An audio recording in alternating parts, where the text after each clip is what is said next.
I think we should do more in schools, more in education. I hope it will really galvanise the debate amongst young people, reducing the voting age to 16. But I think we've got to make sure that we use that as leverage to interest young people in politics.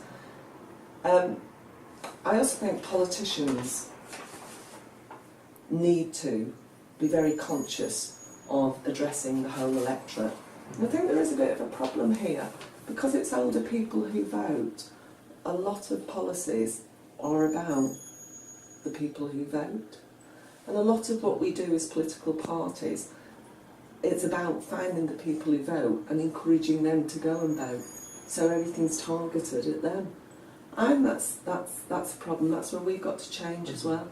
I suppose if you did have mandatory voting, it would get rid of this just targeting the vote. And you not get rid of it completely, but you would have to do what we're supposed to do in politics and go out and put your view across and persuade people of your point of view. Because if you knew that all the young people were going to be going to the polling station anyway, which would mean a very much larger number of them would vote, then we'd have to be addressing young people because we'd be after their votes. Mm-hmm.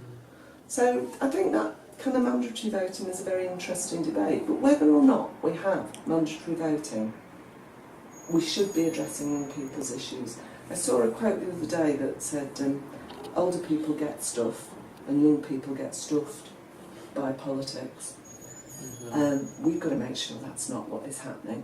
Mm-hmm. We're not, taking off young people, or not giving to young people, or not giving policies that address young people's needs and just addressing the needs of the people we know who vote. Of course we've got to address the needs of older voters, and thank God they vote. Mm-hmm. We need to be doing that for all groups.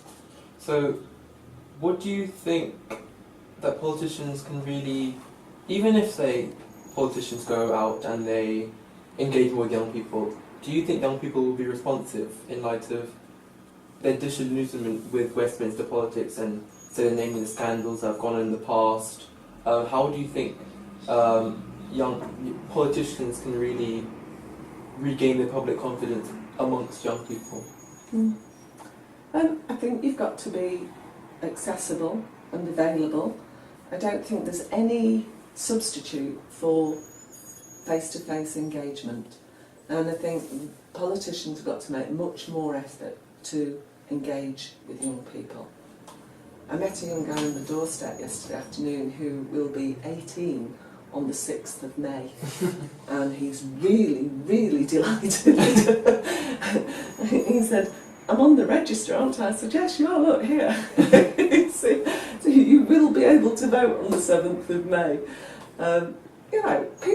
Young people, I don't find it takes a lot, but you have to speak to people, you have to engage, and you have to listen and engage on their issues.